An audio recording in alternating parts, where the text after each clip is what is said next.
नमस्कार, मी प्रसन्न जोशी. बायोस्कोप मराठीच्या या पॉडकास्टमध्ये आपल्या सगळ्यांचं स्वागत. बायोस्कोप मराठीच्या या पॉडकास्टमध्ये आज आपल्यासोबत आहेत प्रतिपक्ष या त्यांच्या यूट्यूब चॅनलमुळे जे घराघरात पोहोचलेले आहेत आणि त्यांना मानणारा पाहणारा एक मोठा वर्ग आहे, प्रेक्षक वर्ग आहे. त्या प्रतिपक्षाचे प्रमुख संपादक, मुळातले असणारे हाडाचे पत्रकार भाऊ तोरसेकर. गणेश वसंत तोरसेकर हे त्यांचं खरं नाव, पण आता हे नाव आहे सांगितलं तर लोक दचकतील, त्यामुळे ते भाऊ तोरसेकर आहेत. सगळ्यांचेच ते भाऊ आहेत. भाऊ तोरसेकर, आपलं स्वागत आहे या बायोस्कोप मराठीच्या पॉडकास्टमध्ये आणि तुम्ही वेळ दिला त्यासाठी आभार. पुढे जाण्यापूर्वी एक फक्त विनंती की बायोस्कोप मराठीला सबस्क्राईब करा, बेल आयकॉनवर क्लिक करा, म्हणजे तुम्हाला नोटिफिकेशन येतील. मी स्वतः एक्स फेसबुकवरती आहे, इंस्टाग्रामवर आहे, आम्हाला फॉलो करू शकता. आणि बायोस्कोप मराठीला सुद्धा त्याच्या सोशल मीडिया हँडल्सवरती फॉलो करा, म्हणजे तुम्हाला अशा कार्यक्रमांचे नोटिफिकेशन्स आणि प्रोमोज आणि कार्यक्रम पाहायला मिळतील. भाऊ तोरसेकर यांची मुलाखत 2 भागात असेल. त्यातला पहिला भाग आपण महाराष्ट्राच्या राजकारणाबद्दल बोलणार आहोत आणि दुसऱ्या भागामध्ये राष्ट्रीय मुद्दे, भाजप, निवडणुकीचा निकाल या अनुषंगाने आपला भाग असेल, बोलणं असेल. त्या दृष्टीने आपण ही मुलाखत सुरू करतोय. भाऊ, थेट मुद्द्यावर येतो. 2024 लोकसभा निवडणूक होण्यापूर्वी मी 2 माणसांशी बोललो होतो की अंदाज काय आहे हा विचारायला जेव्हा बोलणं झालं होतं, एक तुमच्याशी आणि प्रकाश अकोलकरांशी. त्यामुळे सुदैवाने तुमच्या दोघांशी बोलायचं मला समाधान असं आहे की मुंबई जवळपास 4-2, महाराष्ट्रामध्ये जवळपास 50-50. जो अंदाज माझा चुकला, मुंबईमध्ये दक्षिण मध्य जातंय उद्धव बाळासाहेब ठाकरेंकडे, मी तुम्हाला सांगितलं होतं त्या पक्षाकडे जात आहे म्हणून. आणि केंद्रामध्ये सरकार रिपीटच होईल, मात्र यावेळी जागा कमी असतील आणि एनडीए साधारण 295-300चा आकडा एनडीएचा असेल. तिथे सुद्धा जागांची थोडी चुकच झाली माझी, पण या गोष्टी होत्या. माझा अंदाज सोडून द्या. तिथे जेव्हा मी तुमच्याशी बोलत होतो, कारण आपलं बोलणं तुमच्या बोलण्याच्या अनुषंगाने होतं, त्यावेळी तुम्ही म्हणाला होतात की महाराष्ट्रामध्ये एक पूर्ण 1 साइडेड दिसतंय आणि आकडा 40च्या वर महायुतीचा असेल. मला कल्पना आहे काही मुलाखतींमध्ये तुम्ही त्याची कबुली सुद्धा दिलेली आहे. तर त्या अंदाजापासून सुरुवात करूयात आणि महाराष्ट्राच्या राजकारणाला पण स्पर्श करूया. तर काय वाटतं, हा निकाल कशाचा होता की कशामुळे आला? माझी चूक एका बाबतीत झाली, मी मान्य करतो की मुस्लिम कन्सॉलिडेशन एवढं होईल ही अपेक्षा मी बाळगली नव्हती. आणि संविधान बचावचा दलित कन्सॉलिडेशनवर प्रभाव पडेल असं वाटलं नव्हतं, हे मी आधी सांगतो. अर्थातच हे सगळे नॅरेटिव्ह येण्याच्या आधी मी पुस्तक लिहिलं होतं आणि माझा अंदाज व्यक्त केला होता. आणि अंदाज व्यक्त करताना एक गोष्ट असते की सचिन तेंडुलकर, विराट कोहली कसे खेळतील हे आपण अंदाज बनतो, पण ते त्या दिवशी खेळावे लागतात. मला या संदर्भात तो हॅन्सी क्रोनी होता दक्षिण आफ्रिकेचा, त्याचं एक आठवतं, बरेच 20-25 वर्षापूर्वी कधीतरी त्यांनी एकही मॅच त्या सिरीजमध्ये तो हरला नव्हता. आणि त्याला म्हटलं तुझ्यासाठी सोपं आहे, तो म्हणाला नाही, त्या दिवशी खेळावं लागतं. त्यामुळे आम्ही अजून हे काय स्पर्धा जिंकलेली नाही आणि त्याचे शब्द खरे ठरले. त्यामुळे त्या दिवशी खेळणं भाजपची क्षमता होती आणि भाजप तसा खेळेल असं वाटलं होतं, पण ते खेळले नाहीत तर अंदाज चुकणारच. जसा आपण वर्ल्ड कपच्या वेळेला आत्ता अहमदाबादला जे झालं होतं, तर तेव्हा मी म्हणजे त्याचा की आपले खेळाडू इतके अप्रतिम, एकही मॅच हरले नाही पण फायनलच हरले, तर तसं होतं.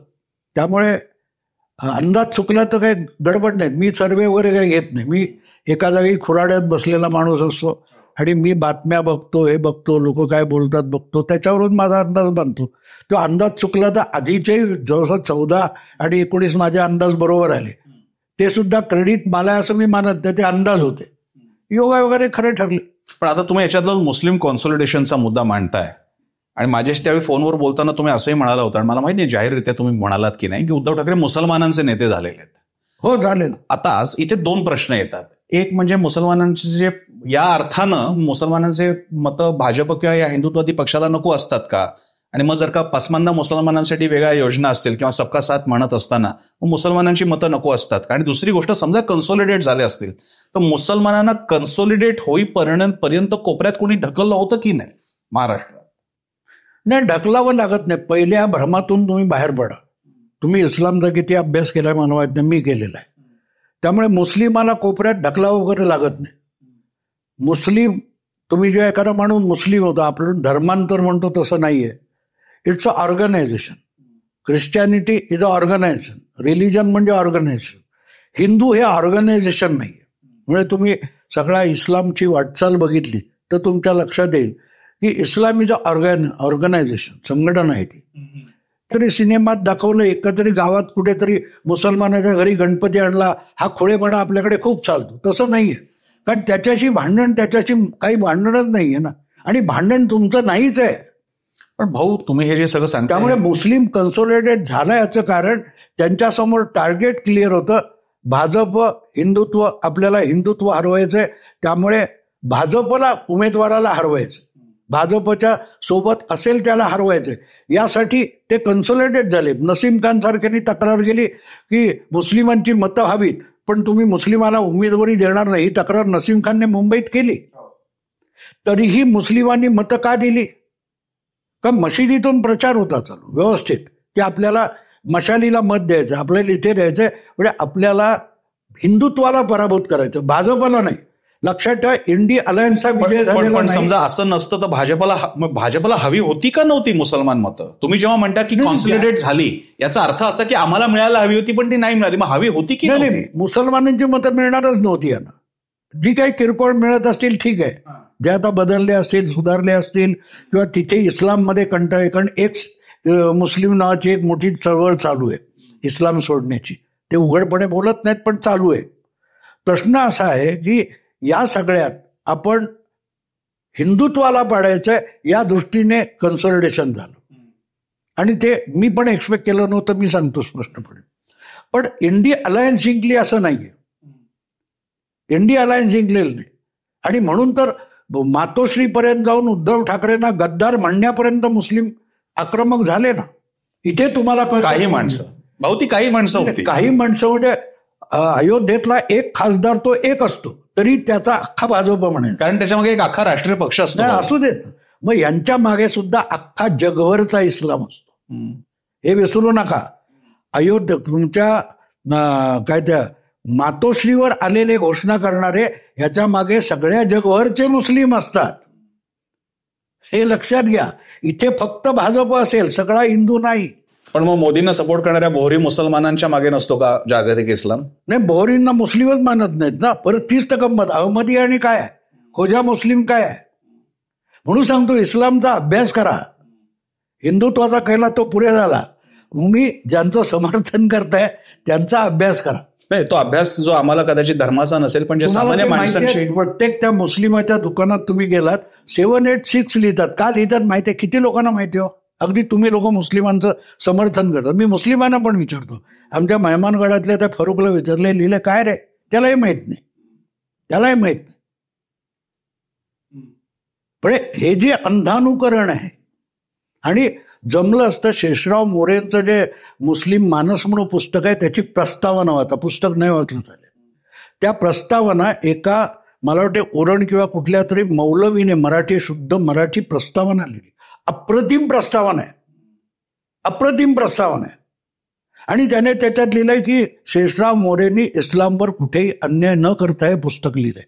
पण तो त्याच प्रस्तावनेत म्हणतो की रक्तपात संपला की जिहाद संपला, जिहाद संपला की इस्लाम संपला. आता त्याचं काय करायचं? हे संघवाल्याने नाही लिहिलेलं, पण आम्ही ते वाचणारच नाही, आम्ही ते वाचणार नाही. भाऊ, हा प्रॉब्लेम मला फक्त या मुस्लिम कन्सॉलिडेशन मी जे म्हणालो ना, ते त्यासाठी झालं. तिथे विचार नाही करायचा, आपला विचार नाही करायचा. तुम्ही हिंदू म्हणून जन्माला आलात, तुम्हाला विचाराचं स्वातंत्र्य आहे, म्हणून तुम्ही अदर साईडचा विचार करून हिंदुत्वाला चॅलेंज करू शकता. एक काहीतरी तस्लिमा नसरीन, ती का नको असते? कारण ती झाली तर दुसरी वेळ, तिसरी वेळ, चौथी, तिला मारून टाका.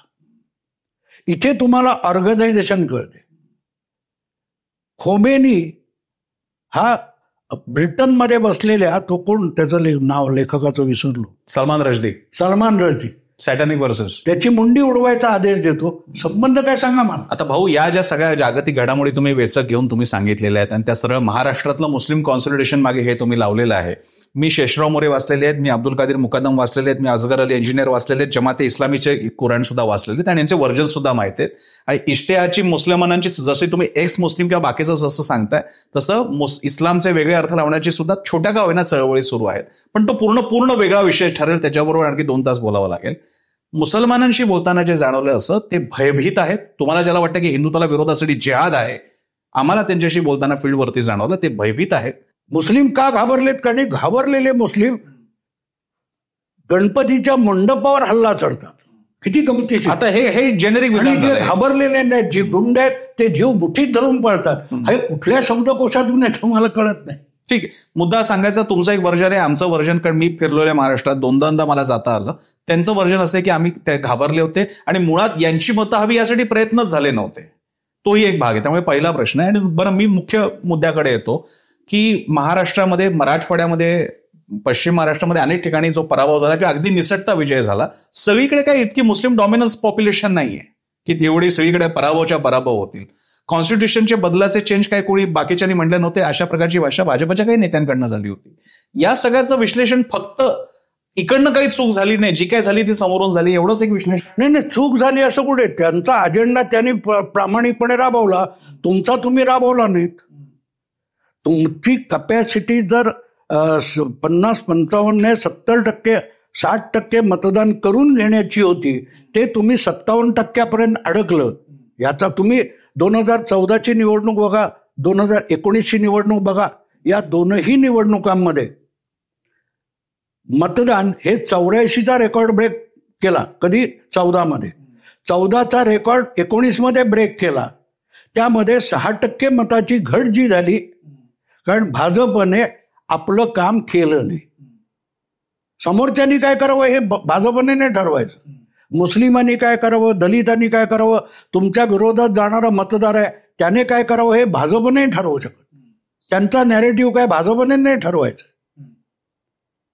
त्यामुळे भाजप निष्क्रिय राहिला, ही वस्तुस्थिती आहे. त्यामुळे मतदार, तुम्हाला माहिती आहे हा मतदार तुमचा आहे, पण त्या दिवशी तो आला नाही. पण तो आला नाही, याच्या मागे भाजपने केलेल्या राजकीय तडजोडी असतील, आहेतच. उदाहरणार्थ अजितदादांना सोबत घेणं अनेकांना आवडलं नाही, की आपणच आरोप करत होतो, आम्ही आज त्यांच्यावर मांडीला लावून कसं बसायचं. हे तुम्ही दिल्लीत बसून ठरवाल, तुम्ही मुंबईत बसून ठरवाल. खेड्यापाड्यातल्या भाजपचा जो कार्यकर्ता असतो तो एकमेकाच्या उरावर बसलेला असतो ना, तो एकमेकाच्या मांडीला लावून कसा बसेल. ती चूक होती भाजपची, त्याची किंमत त्यांना मोजायला पाहिजे.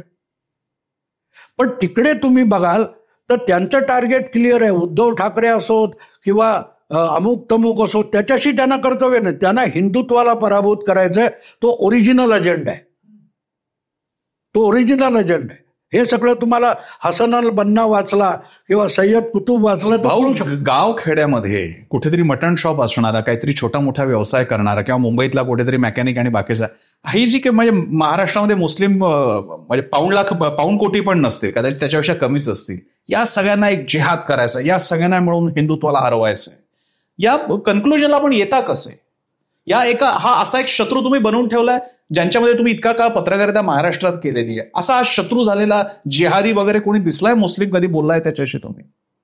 धुळे लोकसभा मतदारसंघात 5 विधानसभांमध्ये बीजेपीचा कॅन्डिडेट लीडवर आहे.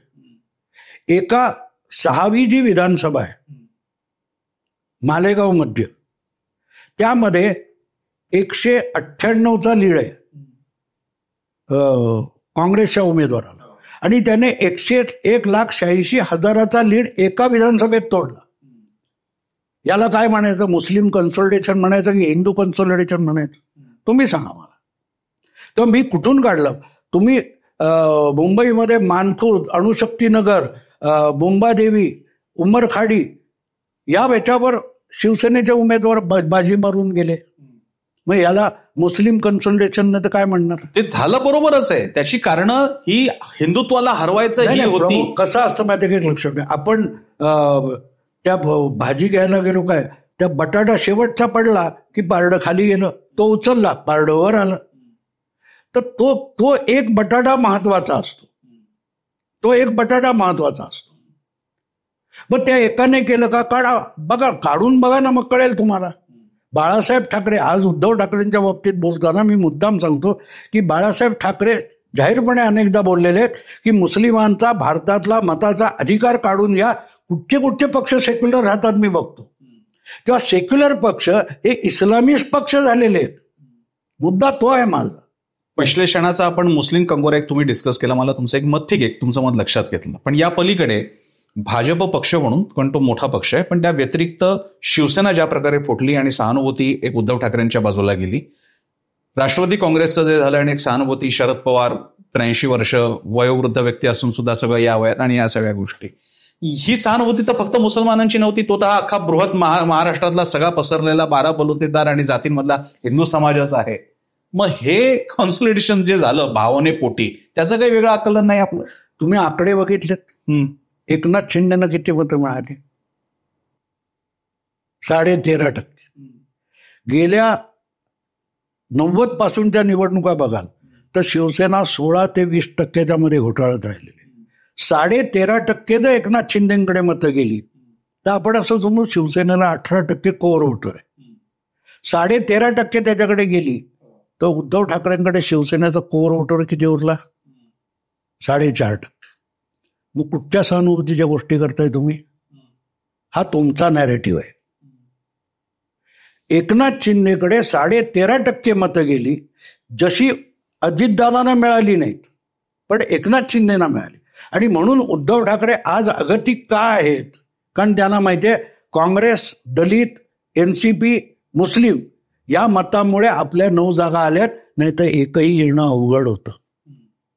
बरं, तेव्हा सहानुभूती हा मुळात नॅरेटिव्ह होता. कशी गंमत आहे बघा की गेले वर्षभर ज्या उद्धव ठाकरेंच्या मागे प्रचंड सहानुभूती होती आणि काँग्रेस पक्षाला सुद्धा उद्धवच्या नेतृत्वाखाली लढावं लागेल कारण त्या सहानुभूतीचा फायदा मिळेल, ते निकाल आले आणि विधानसभेचे पडघम वाजायला लागल्यानंतर तोच सो कॉल्ड तटस्थ मीडिया उद्धव ठाकरेंची सहानुभूती संपली म्हणून सांगायला लागलं. तेव्हा सहानुभूतीचं ढोंग भाऊ तोरसेकर समोर नको. सहानुभूती कधीच नव्हती, कधीच नव्हती. आणि सहानुभूती होतं उद्धव ठाकरेंनी एकट्याची निवडणूक लढवावी ना. आत्ता सुद्धा का नाही एकट्याने लढायला तयार आहे? आधी नाव जाहीर करा, आधी नाव जाहीर करा. याचं कारण आपण सगळ्यात छोटा पक्ष होणार आहोत हा कॉन्फिडन्स आहे उद्धव ठाकरेंमध्ये. तुमचं म्हणणं आहे महाविकास आघाडीमध्ये उद्धव ठाकरेंचा पक्ष सगळ्यात लहान असेल? बघा, कळेल तुम्हाला.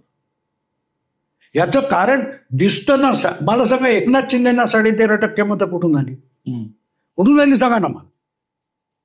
भाजप बरोबर असो किंवा भाजप नसताना शिवसेनेला 16 ते 20% घरात मतं होती.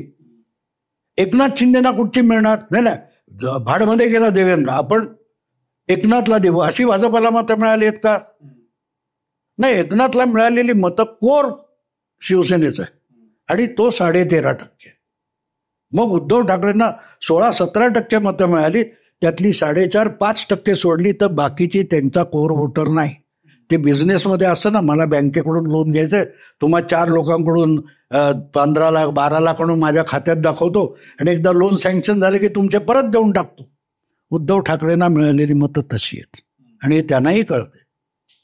म्हणूनच त्यांना आघाडी टिकवणं आवश्यक आहे. आणि आता आघाडी टिकवायची ही उद्धव ठाकरेंची गरज झाल्यानंतर काँग्रेस आणि पवार त्यांना त्यांची जागा. भाऊ, तुम्ही असं म्हणताय की म्हणजे हे एक वेगळं आकलन ठरेल की याचा अर्थ एकनाथ शिंदेचा कोर वोटर हा भाजप, मोदींची प्रतिमा वगैरेचा नसून तो एकनाथ शिंदेचा आहे असं तुम्हाला म्हणायचंय? कारण याच्यामुळे हे सिद्ध होतं की याच्यामुळे हे सिद्ध होतं की 2014 किंवा 19ला, 14ला तर वेगळे लढले होते, 19ला सुद्धा म्हणजे उद्धव ठाकरे म्हणत असतात की आमचा म्हणून आमचा वोटर आहे, आपण इकडे शिवसेना युनिट धरूया.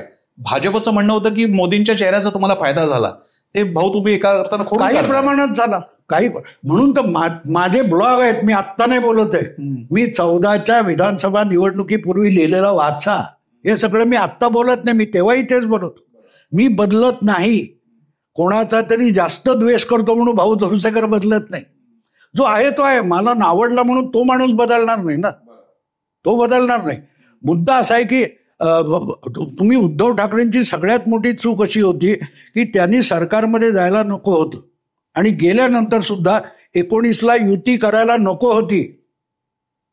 कारण बाळासाहेबांना जे शक्य झालं नाही स्वबळावर 288 जागा लढवायच्या, त्या उद्धव ठाकरेंना सक्ती झाली असेल, पण त्यांनी लढवल्यात.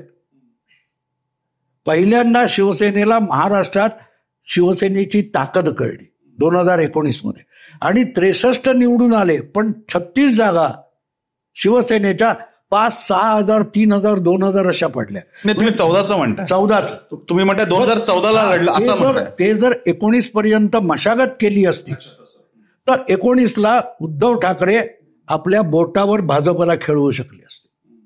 पण सत्तेचा हव्यास आहे, त्यासाठी शिवसेना बोंबलली तरी चालेल, ती बोंबललेली आता. पण मग आता उद्धव बाळासाहेबांपासूनचं येणारं हिंदुत्व आणि त्याची प्रतिमा, याच्यातल्या दोन भाजपकडे वेगळं येऊ आपण, पण यामध्ये आता एकनाथ शिंदे एक शिवसेनेचे आहेत आणि एक उद्धव ठाकरे आहेत. पण तो जो हिंदुत्वाचा बाळासाहेबांचा वारसा आहे तो घेऊन जाणं, तो कॅरी करणं आणि तो ठाकरे ब्रँड नेम असणं, याच्यामध्ये तुम्ही डिस्पॅरिटी पाहता दोन पक्षांमध्ये, शिंदे आणि ठाकरेंमध्ये? नाही, कसं आहे की ब्रँड नेम अनिल अंबानीकडे पण होतं. दोघांना वाटणी झाली ना, मुकेश आणि अनिल दोघांनाही तो रिलायन्सचा ब्रँड मिळाला. अनिल का बुडाला? अनिल का बुडाला? उथळ आणि उतावळेपणा. मुकेश अंबानी शांत होता, त्याने तो टिकवला आणि जिओ नावाचा दुसरा ब्रँड निर्माण केला. तेव्हा एकनाथ कमीत कमी बोलतो, ही त्याची सगळ्यात मोठी जमेची बाजू आहे. आणि उद्धव ठाकरेंना असं वाटतं की आपण रोज बोललो नाही तर आभाळ कोसळून पडेल. पण मुद्दा असा की खोके खोके लोकांनी दाखवून दिलं, खोके वगैरे काय नाही. तो वारसा एकनाथनी चालवला म्हणून त्याला 13.5%. नाही तर 2024च्या निवडणुका होण्यापूर्वी एकनाथ शिंदेला कोणी पॅन महाराष्ट्र लीडर म्हणत नव्हता. म्हणत होता तुम्ही, नाव he is a pan Maharashtra leader. बरोबर आहे ना? म्हणजे तो शून्यातून उभा राहिला आणि तुम्ही सगळा वारसा घेऊन आलाय आणि शून्यासाठी धडपड. या सगळ्यामध्ये भाजपचं आता महायुतीपुरता जर का बोलायचं झालं तर एकनाथ शिंदेंनी त्यांचं मेटल प्रूव्ह केलेलं आहे असं आपण मानतोय. अजित पवारांना यावेळी तसा नाही झाला फायदा. पण हे सगळं ज्यांनी घडवून आणलं त्या भाजप यामध्ये आज तेवढा टॅली नाही, म्हणजे सगळ्यात जास्त टॅली यांच्यामध्ये एकनाथ शिंदेची आहे. मग या गणिताकडे कसं पाहताय? भाजप कुठे चुकला, काय करायला होतं, काय कोणती मूळ चुकली, काय वाटतं तुम्हाला? नाही, मला असं वाटतं की भाजप उद्धव ठाकरे आणि पवारांना धडा शिकवायच्या आहारी खूप गेला. तिथे त्यांचं नुकसान झालं. आणि हे होतं 77 मध्ये चरणसिंग इतके हट्टाला पेटले होते, इंदिरा गांधीला 8%, इंदिरा गांधीला 8%. विरोधींनी सांगितलं तिला लोकांनी पाडले, गप्प बसना. तिला लोकांनी शिक्षा दिली, पण तिला अटक करण्याचा जो उतावळेपणा केला चरणसिंगने आणि चक्र सगळी उलटी फिरली. नेमकं तेच उद्धव ठाकरे, मला वाटायचं उद्धव ठाकरेंनी मला आपण पक्ष फोडले, पण पवारांनी सगळी युतीच फोडली की. म्हणजे एक एक घोडा चोरू नका, अख्खा तबेला चोरून न्या. किती महान आहेत पवार.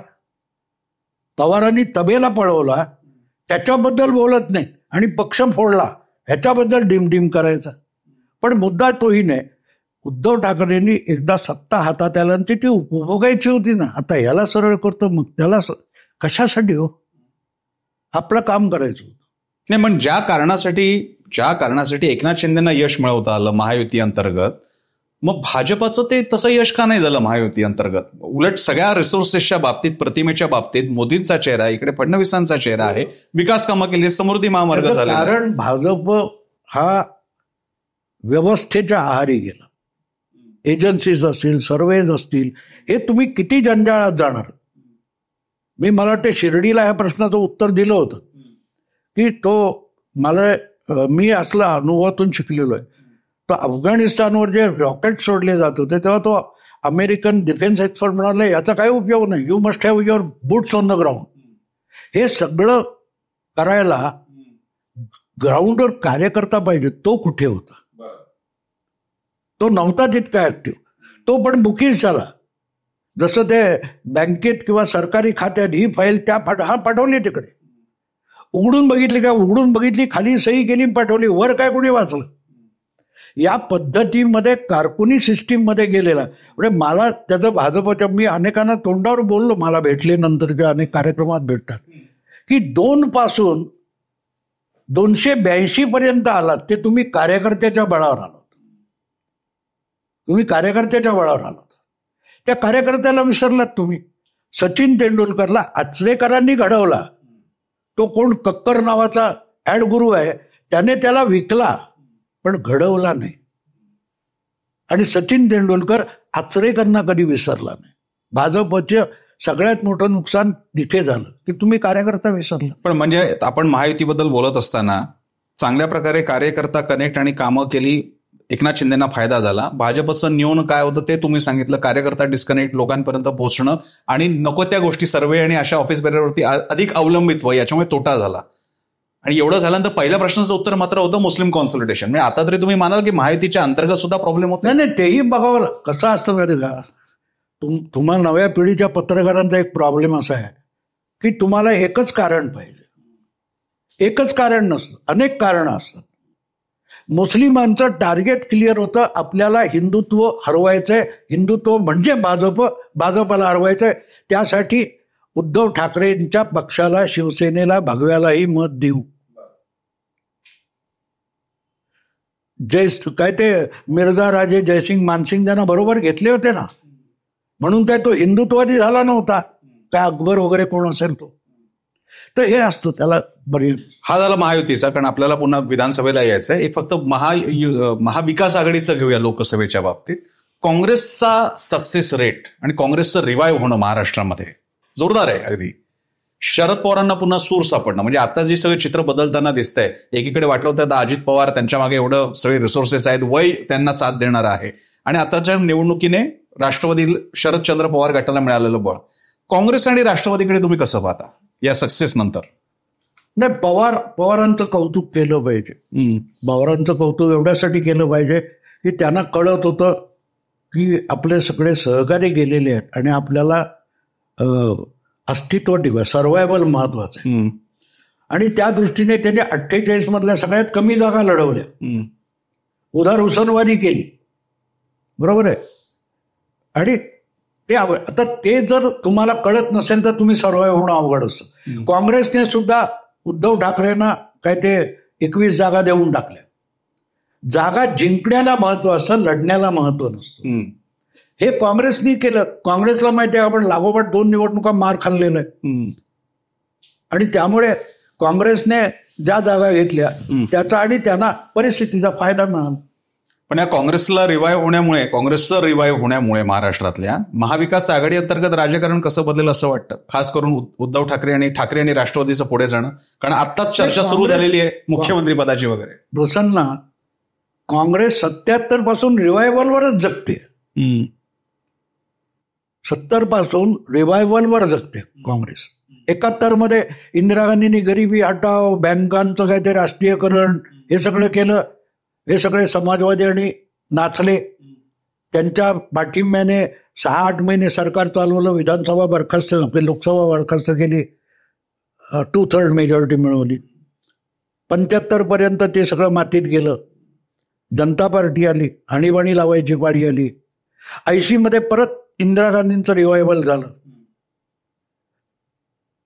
आता आपण बघितलं तर 84 इंदिरा हत्येमुळे प्रचंड मतं मिळाली, ते 89 मध्ये गेलं, 95 मध्ये.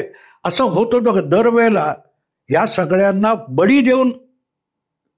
मला रत्नाकर मतकरींची एक गोष्ट होती, आठवत नाही पण फार सुंदर गोष्ट होती. एक फार सुंदर तरुणी आहे, ह्याची चर्चा गावभर असते, दुनियाभर असते, आणि अनेक तरुण तिला पटवायला जातात. आणि ती कुठेतरी अशा दुर्गम भागात आहे, मला आता गोष्टीचं नाव आठवत नाही. तो तरुण कुठे कुठे पार करून तिथे येतो आणि त्या एका देवळाजवळ पोहोचतो. तो काय असतो ते, आणि तिथे एक जख्म म्हातारा बसलेला असतो, जटा वाढलेल्या वगैरे वगैरे. तो त्याला विचारतो, मी अशा तरुणीसाठी आलो. तुम्हाला सगळा भंपकपणा, असं काय नाही, पण ती तरुणी तुमचं तारुण्य शोषून घेते आणि ती तरुण राहते.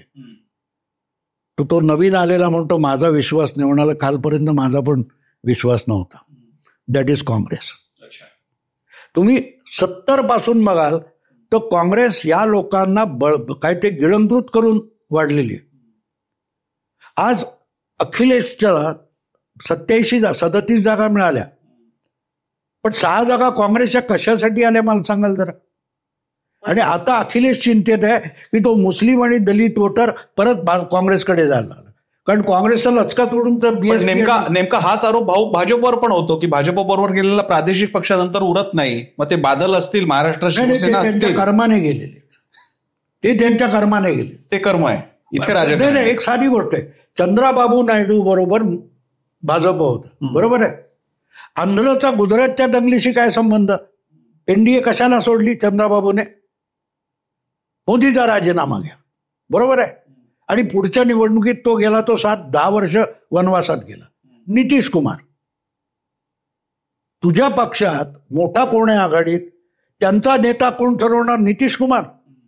का बाहेर गेला? लालू बरोबर गेला, बट्ट्याबोळ झाला, परत आला, परत रिवाल्वर झाला, परत गेला. भाजपने कुठे खाल्लंय त्याला? भाजपची वाढ तुम्ही बघाल तर जिथे जिथे तुमच्या सोकॉल्ड सेक्युलर पक्षाने आत्महत्या केली. गुजरातमध्ये 1974 साली भाजपचे 6 का 8 आमदार होते. काँग्रेस आणि समाजवादी पक्ष हे 2 मोठे पक्ष होते. आज भाजप कुठे आहे गुजरातमध्ये? कुठचा प्रादेशिक पक्ष भाजप बरोबर होता गुजरातमध्ये? कुठचा होता? शिवसेना जेव्हा 1 किंवा 2 आमदार होते तेव्हा भाजपचे 16 आमदार महाराष्ट्रात होते ना. मग शिवसेनेचा भाजपने बळी घेतला. हे कुठचे? दिस इज नॅरेटिव्ह आणि यू पीपल क्रिएट इट. आता कसा नॅरेटिव्ह येतोय बघितला बाहेर? नाही, माझं म्हणणं होतं की तुम्ही एक मला दाखवा नाही, एक पक्ष असा दाखवा हा जिथे तुम्ही बेसिकली अँटी काँग्रेस पक्ष होता. अँटी काँग्रेस पक्ष असून ज्यावेळेला तुम्ही काँग्रेसशी चुंबाचुंबी करायला लागता तेव्हा तुमच्याकडे जमलेला अँटी काँग्रेस मतदार असतो, तो दुसरा अँटी काँग्रेस पर्याय निवड. आता शिवसेना वाढली कुठे? शिवसेना 66 सालची होती.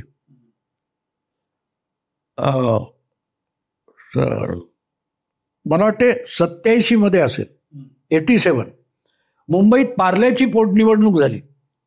भाजप हा गांधीवादी समाजवाद घेऊन बसला होता, म्हणून शिवसेनेनी ती जागा हिंदुत्वावर लढवली. भाजपने जनता पार्टीच्या प्राणलाल वोराला सपोर्ट दिला. संघ शिवसेनेबरोबर राहिला. भाजप हा प्राणलाल वोरा जनता पार्टी बरोबर राहिला, बरोबर आहे. आणि मग परत हिंदुत्वाकडे भाजप वळला, कारण शिवसेनेचं हिंदुत्व स्वीकारलं जाते म्हणून, बरोबर. आणि त्यानंतर ते एकत्र आले. त्यामुळे एकत्र आल्यानंतर शिवसेना 54, त्यांचे 44 असे काय आमदार आले. माझं फक्त म्हणणं या सगळ्याचा एवढाच पाठ होता की शेवटी राजकारणाचा एक भाग असतो आणि त्या दृष्टीने मांडणी होत असते. म्हणजे मला आठवतंय की जे तरुण भारतचे संपादक होते आणि संघाचे एका अर्थानं नेते मागो वैद्य, त्यांनी जेव्हा 10 वर्ष सलग काँग्रेसची सरकार होतं तेव्हा एकदा असं पण विचार केला होता की राष्ट्रीय सरकार म्हणून भाजप आणि काँग्रेसने एकत्र सरकार करावं. त्यामुळे भूमिका बदलत असतात. मी विधानसभेच्या दिशेने आपण आता जाऊया. आता स्टेज सेट झालेला आहे. महाविकास आघाडी जरा मजबूत स्थितीत वाटते. महायुतीला काही चांगल्या योजना ते आता उदाहरणार्थ समजा लाडकी योजना चांगली आहे अशा प्रकारे वर्णन होत आहे, अशा प्रकारे इम्पॅक्ट केला जातोय, पैसे मिळतात, थेट खात्यामध्ये पैसे मिळतात. पण त्याच वेळी कुठेतरी दंगली होत आहेत किंवा कुठेतरी बदलापूरची काय घटना झाली ती असेल, शिवपुतळा पडला. आता हे निसर्गदत्त कारणाने, पण त्याच्यामध्ये पुतळ्याच्या निर्मितीच्या मधल्या चुका याही कारणीभूत ठरल्या, पण त्या अशा वेळेला ठरल्या की त्याच्यामुळे त्याचं एक वातावरण तयार झालं. या दृष्टीने आता तुम्ही स्टेज जे सेट झाले ते कशा प्रकारे बघा? मी मानत नाही स्टेज वगैरे काय होतं असं. 2009च्या निवडणुकीमध्ये मुंबईत 6 आणि ठाणे पालघर 4, 10 लोकसभा निवडणूक जागा आहेत. 9 जागा काँग्रेसने जिंकल्या. काँग्रेसने मुंबईत अजमल कसावला आणून 200 माणसं मारली. किती सुंदर योजना राबवली की लोकांनी त्यांना 9 जागा दिल्या. 4 महिन्याचा फरक होता फक्त लोकसभा निवडणूक आणि मुंबईवरचा हल्ला. मग मुंबईत भाजपचे 3 खासदार हरण्याचं कारण काय होतं? ते स्टेज सेट झालं होतं. या गोष्टी बोलायच्या असतात. आपण आता काय वातावरण, काय वाटतं तुम्हाला? दोघेही लेवलवर आहेत. दोघेही दोन वारंवार देवेंद्र फडणवीस सांगतात 2 लाखाचा फरक आहे दोघांमध्ये आणि 0.3% फरक आहे. फरक असा आहे की आपण बघितलं की महाविकास आघाडी त्यांच्या हायएस्ट लेवलवर पोहोचली, त्याच्यावर जाण्यासारखं त्यांच्याकडे आता काही नाही. बीजेपीने आपली पूर्ण कपॅसिटी वापरली नाही, ते इथपर्यंत जाऊ शकतात ना. सगळ्यात पहिला प्रश्न तर सीट शेअरिंगचा आहे. तो होईल. भाजपला त्यांची 2014ला 122, 2019ला ते 105च्या आसपास होते. हा स्ट्राईक रेट मेंटेन करायचा असेल तर 150 तर लढवावे लागतील, कमी जास्त असतील. 150 जर का यांना दिल्या तर शिवसेना म्हणजे शिंदे आणि अजित पवारांना 69 जागा द्याव्या लागतील. तेवढ्या ते स्वीकारणार नाही, मला वाटत नाही. मग कसं काय स्टेज इव्हन आहे? अजित दादा जाणार नाही. जाणार. अच्छा, कारण अजितदादा जाणार म्हणजे इंडिपेंडंट का तिसरी आघाडी का काय? तिसरी आघाडी करू शकतात. ती एक फॉर्म झाली, नुकतीच फॉर्म झाली ती. आता त्याच्यात राजू शेट्टी, प्रहारचे बच्चू कडू आणि संभाजीराजे. चौथी आघाडी पडेल ना, कमी कुठे? बरं, कुठे चौथी आघाडी येईल. पण म्हणजे मग ते लाडकी बहीण योजनेमध्ये अजित पवारांचे टाकणं वगैरे या सुरुवात आहे. हा मला असा भ्रम वाटतो की काय असतं, 20% फ्लोटिंग वोटर असतो, 80% कमिटेड वोटर असतो. आणि तुमचा वोटर तुम्ही बाहेर काढू शकलात तर तुम्ही जिंकत असता. भाजप गेल्या 10 वर्षात जिंकू शकलं, याचं कारण बेसिकली ते होतं. म्हणजे मी तुम्हाला आता तपशिलात नावं सांगणार नाही, पण मला कळलेला भाजपचा लोकसभा निवडणुकीपूर्वीचा एक सर्वे असं सांगत होता की बोरिवलीच्या मनीषा निमकर ज्या आहेत, दहीसरच्या, मला वाटतं, त्यांना पुढच्या वेळेला तिकीट देऊ नका, ती कॉन्स्टिट्युएन्सी तुम्ही ऑलरेडी गमावली, असा सर्वे होता. आणि अख्ख्या महाराष्ट्रात ज्या विधानसभेत हायएस्ट लीड आहे ती दहीसरची जागा आहे. हा असा सर्वे काढणाऱ्या कंपन्या भाजपच्या नव्या लोकांनी कुठून शोधले? तिथे फरक पडतो. मला नेहमी ते वाटतं की तुम्ही तुमचे ॲसेट्स वापरले पाहिजे. आणि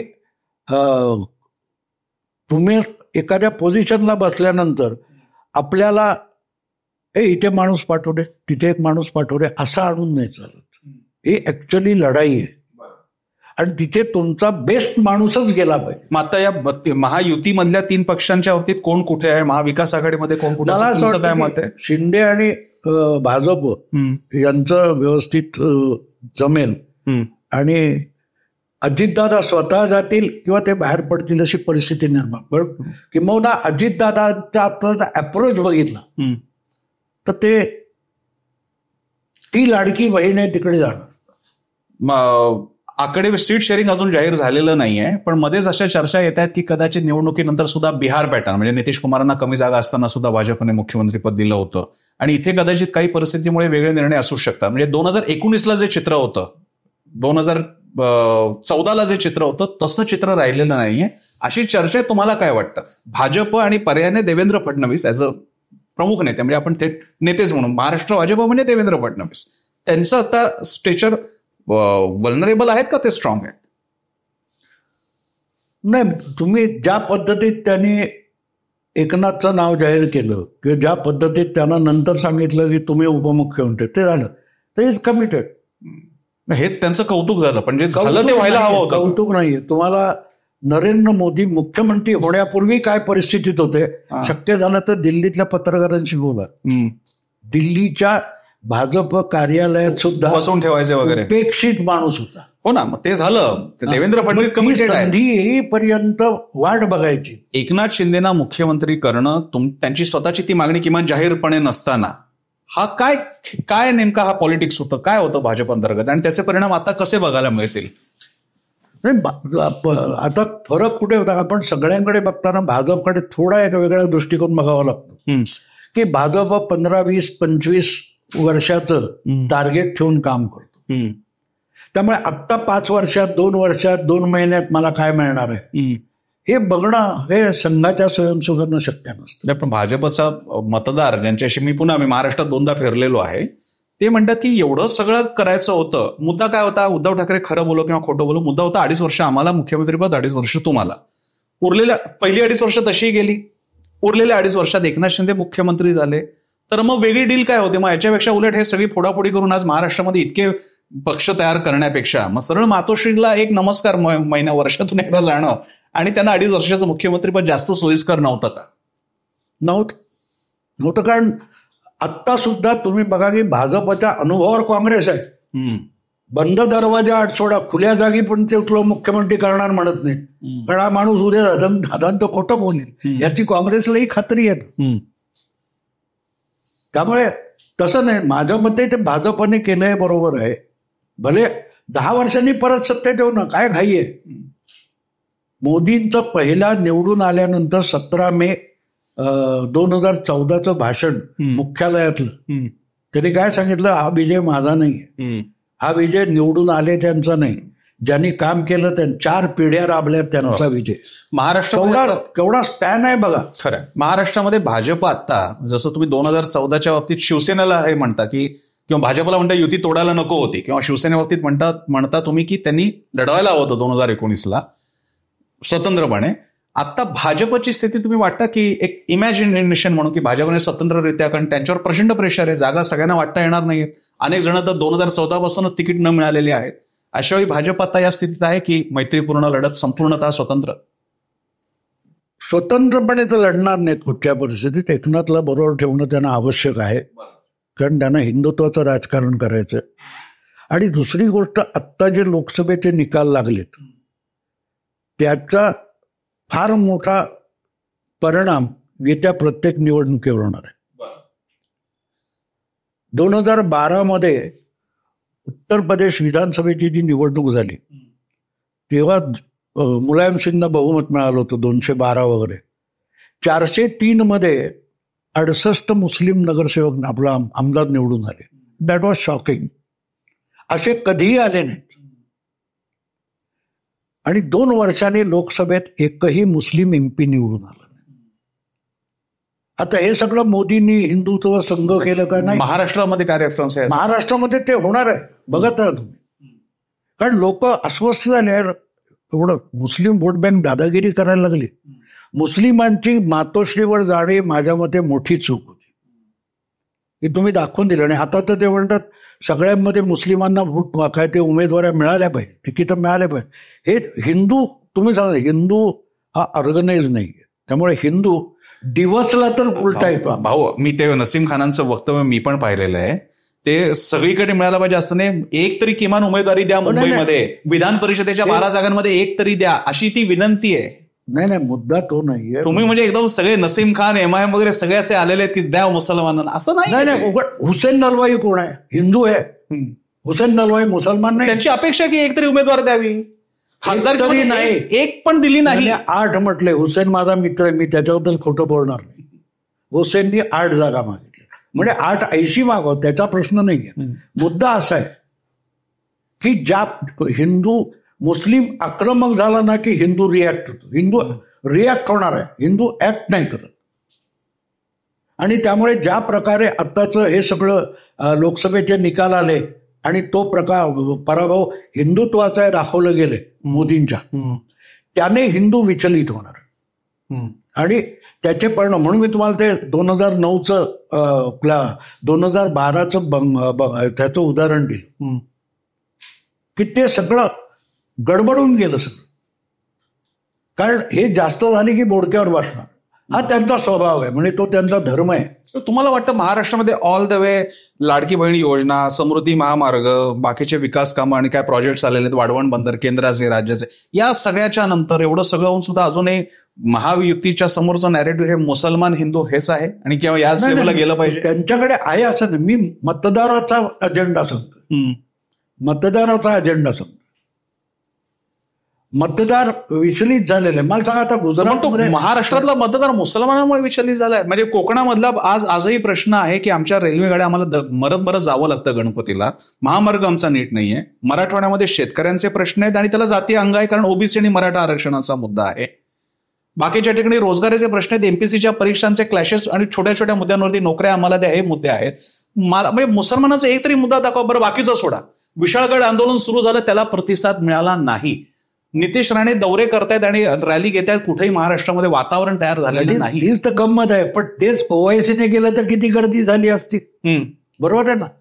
त्याचा विचार तो सुप्तपणे करतो आणि तो रिॲक्ट होतो.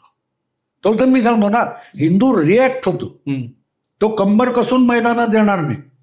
उद्या जर आम्हाला POK मोकळा करायचा म्हणून आम्हाला 10 लाख फिदाईन कार्यकर्ते हिंदू असं संघाने भूमिका घेतली ना तर 10 लाख नाही 1 कोटी जाते. मंदिर बांधायला नाही येणार. मंदिर हा माझ्या घरातला विषय. नितेश राणेंच्या आता ज्या या सगळ्या रॅलीज होत आहेत, कालचंच विधान आहे त्यांच्यावरती अजित पवारांनी टीका केली की वाचाळवीरांनी सुद्धा हे गप्प राहावं, आपला ही भूमिका नाहीये महाराष्ट्राची वगैरे वगैरे. नितेश राणेंचे अचानक नितेश राणे हिंदुत्वाचा आयकॉन बनतायत आणि भाजप त्यांना डिफेंड करताना दिसतोय. मला तुम्हाला प्रश्न आहे की all the way Nitesh Rane, Bhajap, विश्व हिंदू परिषद, बजरंग दल, संघाचे एवढे सगळे नेते, पण नितेश राणे आज हिंदुत्वाचा आयकॉन आणि त्यांच्या मागे उभं राहत आहेत. आणि ह्या हिंदूचा नॅरेटिव्ह म्हणा किंवा काही म्हणा, महाराष्ट्रात आता हिंदुत्वाचा नॅरेटिव्ह आहे का? आणि असल्यास नितेश राणेंनी त्यांचं आयकॉन व्हावे का? नाही, पॉलिटिकली हिंदुत्वाचा नॅरेटिव्ह नाही, पण लोकांमध्ये मी छाती पण हो बरं. लोकांमध्ये आपल्याकडे काय माहिती का, पहिली गोष्ट म्हणजे तुम्हाला माहिती आहे हा बीजेपी वाला संघवाद आहे, त्याशी बोलायला का तुम्ही आम्ही काय असं एवढं सगळं पाहतो असं नाही, असं तू सुरुवात केली. हिंदुत्वादी बरोबर आहे. तेच एखाद्या मुस्लिमाला असं वाकडं विचारतो, क्यों नाही, हा मुसलमान आहे, इथून तो सुरू. हा फरक आहे दोघांमध्ये.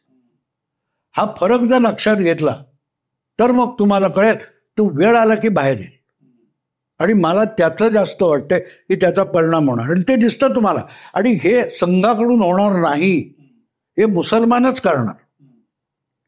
आज मला सांगा कोण संघवाला जर्मनीमध्ये, आयर्लंडमध्ये, काय तो नेदरलँडमध्ये आहे का ते मशिदी पाडायला निघाले?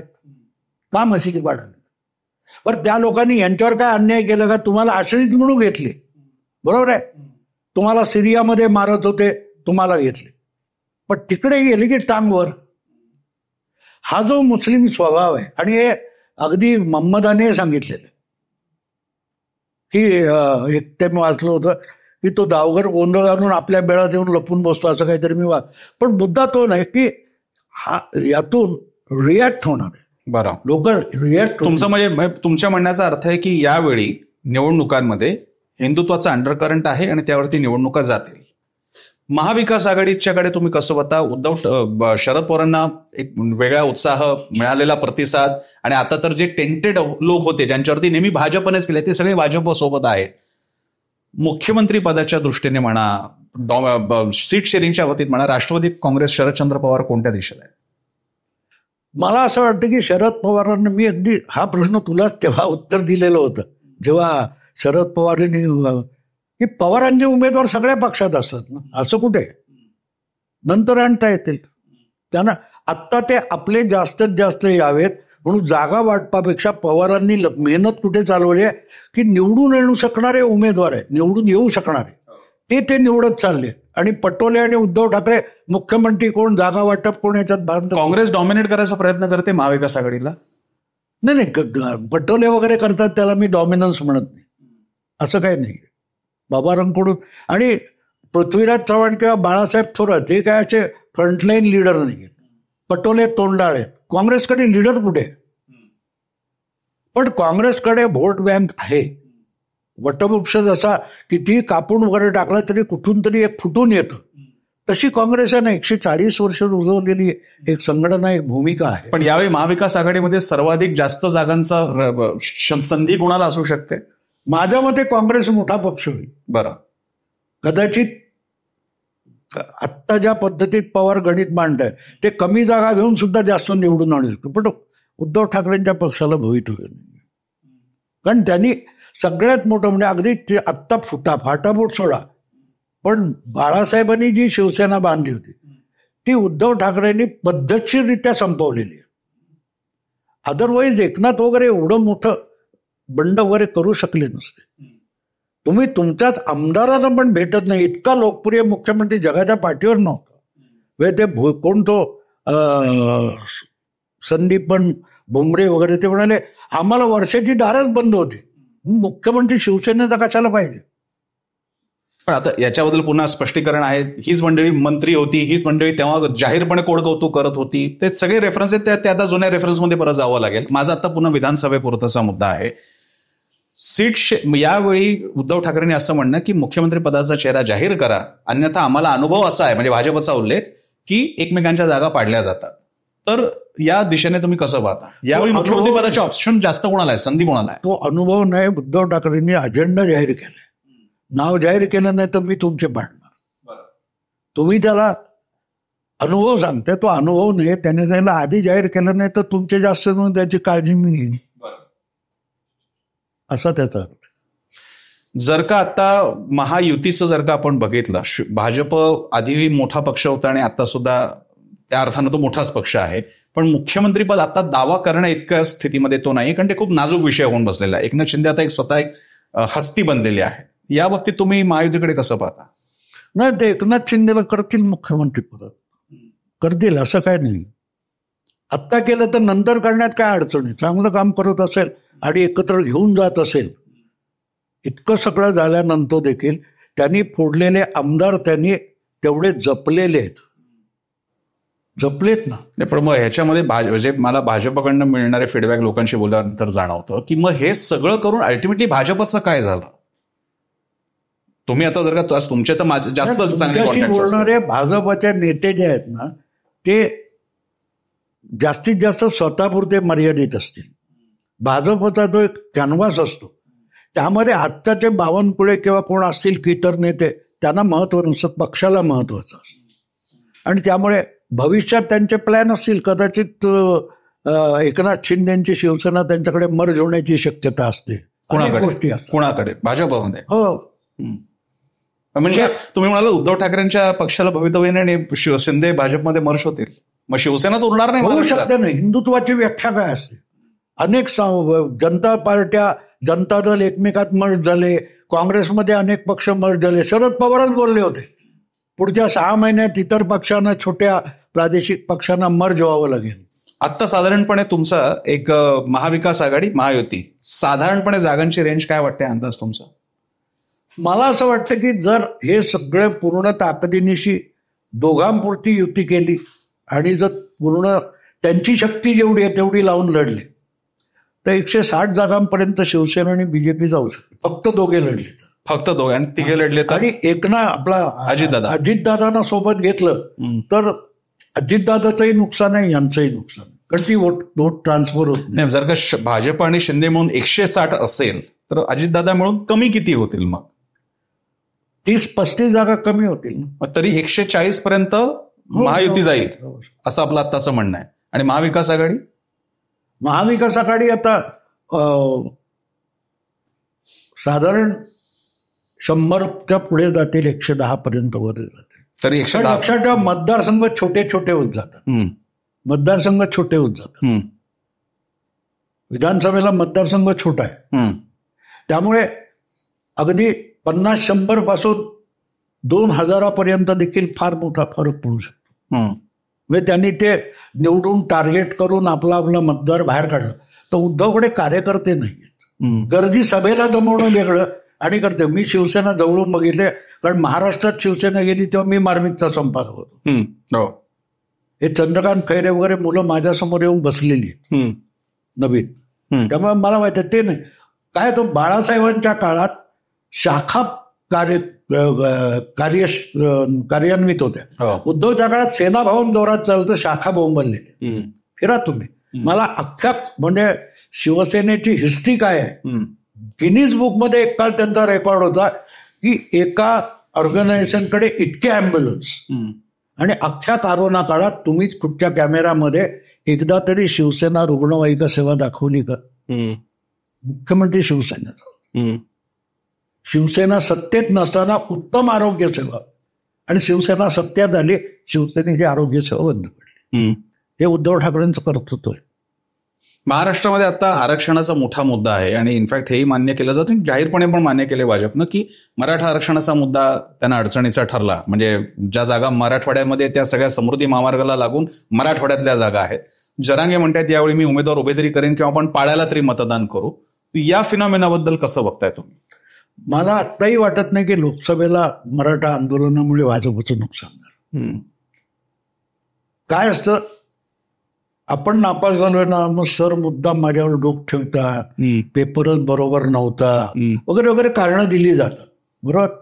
तसं भाजपचा पराभव त्यांच्या निष्क्रियतेची किंमत आहे, मोजावी लागली. त्यामुळे आरक्षणाचा आम्हाला तोटा झाला. अरे मग आलेले पण तुमचे पण मराठीच आहेत ना बरेचसे, मग त्यांना का नाही पडलं? त्यांना का नाही मराठ्यांनी पडलं? तुमचं जरांगे पाटील 99,000 आहे. विधानसभा संपली की 4 महिन्याने आपण भेटू, तेव्हा जरांगे सध्या काय करतो ते मी विचार. भाजपमधले मधले काही नेते आता पुन्हा आता समरजित सिंह घाटगे, हर्षवर्धन पाटील, भाजपने ज्यांना आता हर्षवर्धन पाटील 2014 पासून आहेत, ही सगळी मंडळी आली, त्यांना त्यांची काय पदं मिळाली, कोणाला आमदार काय मिळाले असतील, आणि भाजपचा अर्थातच स्वतःचा कार्यकर्ता पदाधिकारी वर्ग असेल. मग साध्य काय झालं? मग तुम्ही जे इतर पक्षांमधल्या कल्चरबद्दल म्हणता ते मग भाजपने ह्याचे स्वीकारलं, त्याचा फायदा काय झाला? म्हणजे हर्षवर्धन आता जाणार असतील, समरजित सिंह घाटगे जाणार असतील, तुम्हाला वाटतं हा एक धडा आहे जो शिकला पाहिजे या पक्षानं? नाही, यातून गेलेलं आहे ना. हे सगळं गुजरातमध्ये होऊन गेले ना. 20 वर्षाच्या अनुभवातून आलेत ना ते. 20 वर्षाच्या अनुभवातून मोदी आलेले आहेत तिथून गुजरातमध्ये. म्हणजे ज्यावेळेला मोदींना मुख्यमंत्री केलं तेव्हा गुजरातमध्ये 2 जिल्हा परिषदा सोडल्या तर सगळ्या जिल्हा परिषदा काँग्रेसने जिंकल्या होत्या. 4 पैकी 3 महापालिका काँग्रेसने जिंकल्या होत्या. आणि गेली पुढची निवडणूक गृहीत होता. अशा वेळेला मोदींना पाठवलं. बरं. मग सगळ्या मुस्लिमांनी दंगल करून त्यांना साथ दिली. पुढचा इतिहास आहे. शेवटी येत असताना मी आता अगदी एक नेता आणि तुमचं त्याच्यावर 1-2-3 ओळीमधलं काय जे तुम्हाला मत मांडायचं ते. सुरुवात आपण करूया महायुतीपासून. देवेंद्र फडणवीस भाजपचे नेते. देवेंद्र फडणवीस हा माझ्या मते लंबी रेस का घोडा आहे. त्याला घाई नाही. आणि इव्हन एकनाथ शिंदे पण घाई नसलेला माणूस आहे. जसं उद्धव ठाकरेंचं आत्ताच पाहिजे, नाही तर सगळं बुडालं तरी चालेल, तसं नाहीये. देवेंद्र फडणवीसचा दीर्घकालीन राजकारण करायसाठी आणि वय त्यांच्याबरोबर त्यांना अजून 20-25 वर्ष माणूस राहू शकतो राजकारण. फडणवीसांनी 2019 नंतर तेव्हा जेव्हा नवीन महायुती फॉर्म होणार होती तेव्हा ते म्हणाले होते की मी कार्यकर्ता म्हणून बाहेर राहीन, संघटनात्मक काम करेन. पण त्यांना सांगण्यात आलं आणि जे.पी. नड्डांनी वेगळी पत्रकार परिषद घेऊन सांगितलं की तुम्ही डेप्युटी सीएम व्हा. आता सुद्धा लोकसभेच्या निकालानंतर फडणवीस म्हणाले की मी आता मला यातून मुक्त करा, मी संघटनेचं काम करतो विधानसभेसाठी. दिल्लीमध्ये बैठक झाली, कौतुक केलं फडणवीसांचं, आणि पण सांगितलं की तुम्ही डेप्युटी सीएम राहा. पक्षामध्ये चाललंय काय फडणवीसांना घेऊन भाजपमध्ये? नाही, त्यांना माहिती आहे आता तो पॅन महाराष्ट्र चेहरा आहे तो टिकवला पाहिजे. काँग्रेसकडे हाच प्रॉब्लेम आहे की पॅन महाराष्ट्र चेहराच नाही. आणि आता आपण एकनाथचं मला कौतुक तेवढ्यासाठी वाटतं की उद्धव ठाकरे जितकं महाराष्ट्रामध्ये पॅन मीडिया आहे तितकं ग्राउंडवर Eknath Shinde pan media pan Maharashtra. So Fadnavis, आपण एक नेता घेतोय, सो फडणवीसांचं पुढचं काय असेल भविष्य या विधानसभेच्या नंतर? कदाचित एकनाथला सेटल करतील आणि त्यांना केंद्रात घेतील ना. तर केंद्रात पण काही लोकांना निवृत्त करणं आवश्यक आहे. तर त्याच्यात त्याची संधी लागेल, कारण त्यांनी ऍडमिनिस्ट्रेटिव्ह पॉवर आपली दाखवलेली आहे. एक ऑफ ट्रॅक फक्त प्रश्न विचारतो, कारण तुम्ही एकदम केंद्राचा उल्लेख केला. शरद पवार असं म्हणाले की आता मोदींनी सूत्र योगींकडे द्यावी देशात हिंदुत्वाच्या कल्याणासाठी. तुमचं काय मत आहे? ती घाई होईल. काय असतं, अनेकदा लोक पटकन सांभाळलं. आपण ज्याला प्रेमात पडलो म्हणतो, इन्फॅच्युएशन प्रेमात पडणं यात फरक असतो. बरं. ते योगी बुलडोझर हे वाटणं स्वाभाविक आहे अनेक लोकांची. अजित पवार, एकनाथ शिंदे मला असं वाटतं की त्यांनी तो माणूस तळातून आलेला आहे आणि आपली पाळंमुळं रुजवत आलेलं आहे. पण हा शिंदेचा शिवसेना आता त्यांना पक्षप्रमुख म्हणायचं, ते सध्या तरी ते पक्षाचे अध्यक्ष म्हणून आहेत. पण पुढे काय मग लॉंग टर्मच्या दृष्टीने? काय, काळ बदलत असतो. कदाचित मला असं वाटतं की राज ठाकरे आणि एकनाथ शिंदे भविष्यात एकत्र येऊ शकतील विधानसभा निवडणुकांनंतर. बरं. काही घडामोडी घडून ते एकत्र येऊ शकतील आणि भाजप त्यांना दोघांना एकत्र यायला मदत पण करेल. बरं.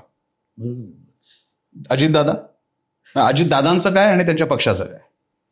अजितदादांना काय असतं होतं काय, मला ते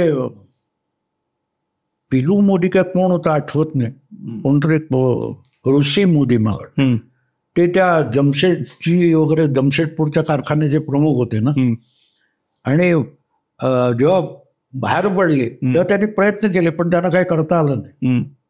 कारण ते टाटा ह्या ब्रँडवर काम करत होते. तुम्ही जेव्हा ब्रँडवर काम करता तेव्हा बाहेर पडला, ब्रँडमुळे तुम्हाला ताकद असते ना, नंतर तुम्ही कोणी. अजितदादांचं काय मग? अजितदादा मला म्हणजे त्यांनी कोणाच्या ना कोणाच्या आश्रयानेच त्यांना राजकारण करावं लागेल. त्यांनी दाखवून दिलं ना, इतकी वर्ष तुम्ही मंत्री होता, महाराष्ट्रातला पक्ष चालवलं आणि तुम्हाला बारामती सुद्धा जिंकता येत नाही.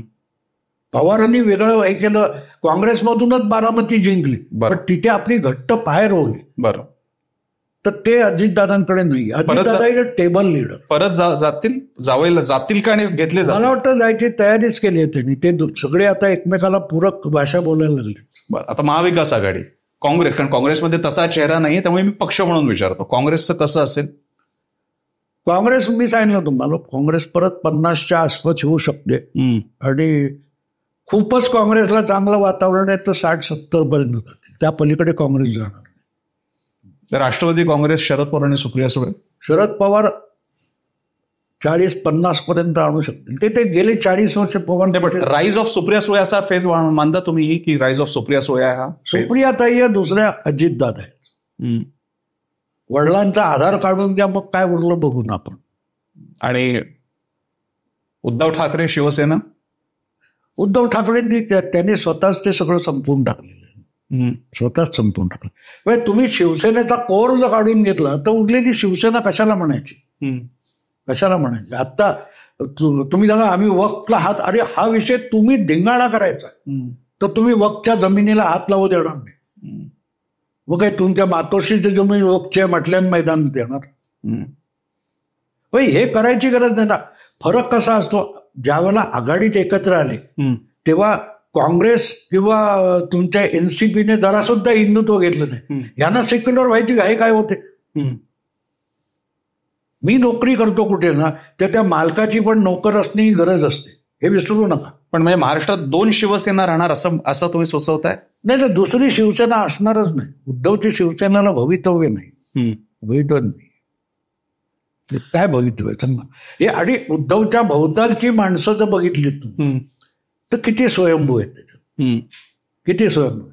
नारायण राणे ठीक आहे, बाहेर पडले, स्वतः खासदार किंवा आमदार होऊ शकतात. असे आज उद्धव सेनेमध्ये किती लोक आहेत बरं, ज्यांची स्वतःची काय क्रेडिबिलिटी किंवा हे. आणि आणखी एक पक्ष ज्याचा अजून आज सध्या तरी काही फार मोठा प्रभाव नाही आहे आणि त्यांचे नेते म्हणजे राज ठाकरे, ज्यांचा मगाशी उल्लेख येऊन गेला. त्यांचं राजकारण आणि पुढे राज ठाकरेकडे वेळ आहे आणि मला त्याच्याकडून खूप होप आहे. कारण मी बाळासाहेबांना बघितले. 75 ते 85 काळात शिवसेना संपली म्हटलं जात होतं. ती शिवसेना बाउन्स बॅक झाली. उद्धव ठाकरे आपली वेळ आणि संधी याची प्रतीक्षा करतात आणि ती प्रतीक्षा करण्या इतका संयम आणि धीर त्या माणसाकडे, आणि त्यामुळे त्याला भविष्य असू शकतो. उदाहरणार्थ मला ते करवा व्हिडिओ केला की त्याच्यावर की त्यांनी गेल्या कुठच्या तरी निवडणुकीत एक भूमिका घेतली होती, मला वाटतं 5 वर्षापूर्वी, की आम्हाला विरोधी पक्ष म्हणून निवडा, कारण विरोधी पक्षच राहिले. आणि मला ती अप्रतिम भूमिका वाटते. ते त्यांनी ती भूमिका पुढे नेली तर लोक त्यांना रिस्पॉन्स देतील. तर त्यांच्या भूमिका पहिल्यांदा आमचा कोणताही खासदार निवडून आला तरी तो भाजपला म्हणजे मोदींना समर्थन देईल, त्यानंतर आम्हाला विरोधी पक्षात ठेवा, त्यानंतर आम्ही निवडणूकच आता त्यांनी लढवली नाही, बिनशर्त पाठिंबा दिला. तुम्ही ज्याला स्ट्रॅटेजी म्हणताय ते लोकांना असं वाटतं बदलत्या भूमिका आहेत. लोक बदलतात त्याच्यावर त्याचा विश्वास आहे. आणि बाळासाहेबांचा हे सगळं बोलताय ना तुम्ही, या सगळ्या कोलांटवड्या बाळासाहेबांनी पण मारलेल्या आहेत. मग त्यांना एवढं काय ते हृदय सम्राट कशाला केलं? माणसं बदलतात. आपण भूमिका बुद्धिजीवींना बदलायला वेळ लागतो. अडाणी माणूस ताबडतोब वळतो.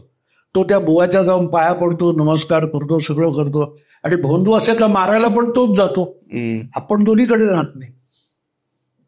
त्यामुळे समाज बदलतो, त्यानुसार नेते बदलत असतील तर ते टिकतात. भाऊ, महाराष्ट्राच्या राजकारणाबद्दल छान मर्यादित वेळेत छान चर्चा झाली. तुमची त्या निमित्तानं मतं जाणून घेता आली. इथे आपण ब्रेक घेणार आहोत. हा आपला पहिला भाग बायोस्कोप मराठीचा, तुमच्याबरोबरच्या पॉडकास्टचा पहिला भाग इकडे थांबेल आणि त्यानंतर आपण राष्ट्रीय मुद्द्यांबद्दल सुद्धा बोलूयात, मोदींबद्दल सुद्धा बोलूयात. पण त्यापूर्वी एक ब्रेक घेतोय आपण. गप्पा चालू आहेत पॉडकास्टमध्ये भाऊ तोरसेकर यांच्याशी. पाहत राहा बायोस्कोप मराठी.